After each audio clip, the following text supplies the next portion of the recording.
So my two daughters absolutely love having a magician for a dad. That's not a joke. They're not jaded teenagers yet. I'm still cool. But sometimes being a magician can make even normal family activities a little strange, and I will give you the perfect example. Last year, we decided to get our first family pet. Now, a normal family would just go to a pet store and pick one out, but we are not normal. We decided if we're gonna pick a pet, we wanted to do it our way. It was gonna be fun, silly, and weird, just like us. So we picked our pet completely randomly. We just had our daughters shout out the names of different animals that we could adopt, and we wrote them down.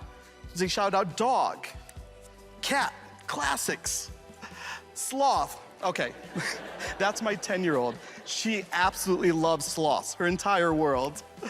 Turtle, unicorn, and that would be my 6-year-old. She not only loves unicorns, but also doing everything her older sister does.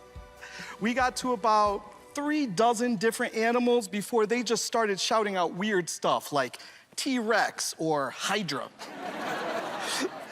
Now, a simple way of just picking one of these animals at random would be to deal them down and have one of my kids just call out stop. Penn, can you pretend to be one of my kids? I sure can. Perfect. I'm gonna need you to stare at a tablet and ignore everything I say. Just go ahead and say stop for me anytime.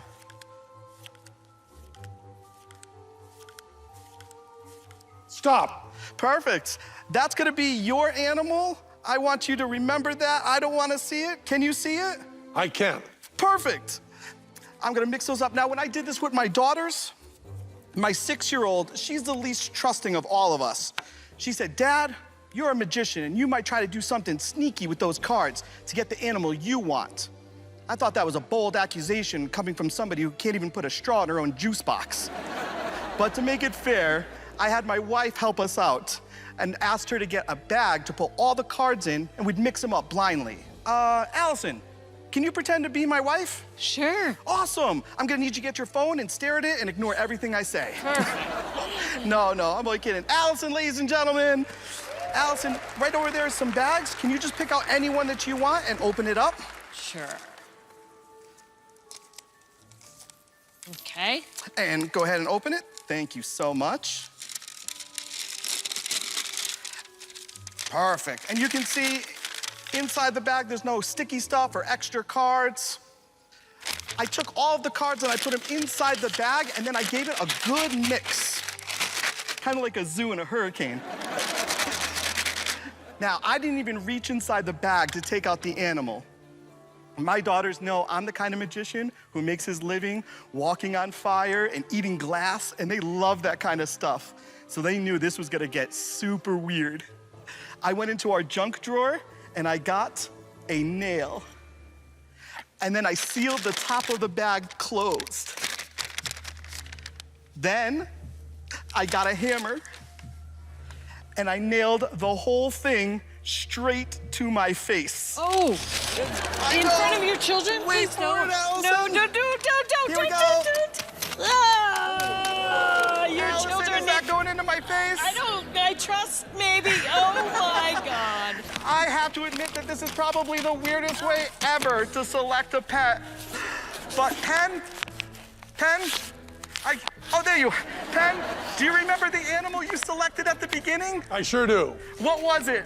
Fish. I think it'd be pretty cool if I also got a fish. Oh. Nailed it. It's up his nose. Nailed it to my face. Okay. Allison, this is for you, a souvenir. No, thanks. No. That is kind of weird. I'll keep it. Allison, thank you so much. Penn, Teller, thank you so much.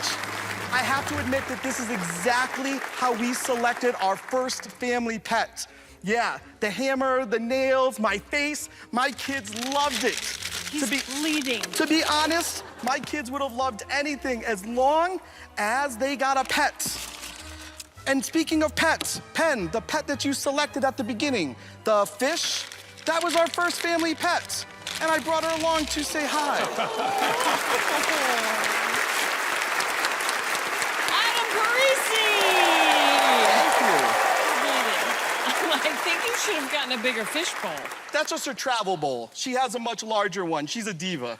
You don't really do that in front of your children, do you? I do, yes. They are so over it. I could hammer a nail into my face at dinner, and they would just be like, whatever. Wow. Yeah, I swallow razor blades, I walk on glass, and they're just ho-hum. I mean, I was like, this guy's such a great dad, and then you nailed your face, and I was like, I need to talk to his wife. Well, two things can be true. I can still be a good dad and nail things to my face. All right, I'll give you that one.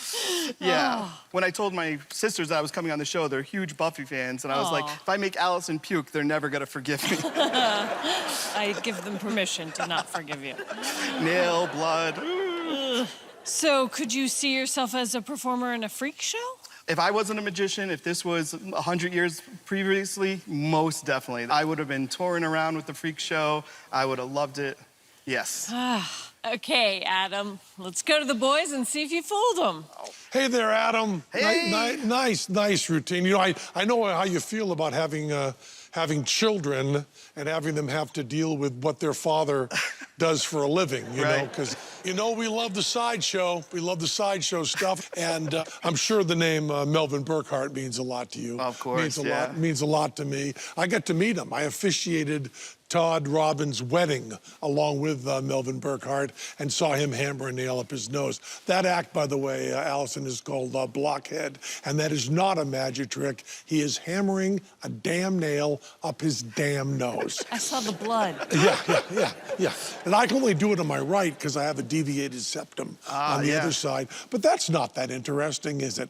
The problem with Blockhead, and I think you'll agree with me on this, is it's very hard to get a lot out of it. So when you do Blockhead, you learn it, people like it, but you're always forced to add some sort of other trick in there. You have to have some sort of second deal to put in there with it. So you have to do like Blockhead with sword swallowing or Blockhead with fire reading, or what you've done in this case, which is Blockhead with a really nice magic trick. And also love the goldfish surprise at the end, the very non-claustrophobic goldfish, I want to point out. You want to give that fish a nice big area to kind of swim it off after being in there. But it's a wonderful act and very close to my heart because it's all the carnival stuff and you do all of that. But I think in my little story of Melvin Burkhart, I might have slipped in a word or two. So I just have to know, did we nail it? You nailed it. Okay, so you didn't fool them, but you grossed me out. Thanks so much. Thank you so much. Adam Parisi! Hi, I'm Adam Parisi, and I'm a straight-edge weirdo. By day, I write software. By night, it's a slightly different story. I traveled an unusual path to get here. My mom, she had a tough time bringing us up.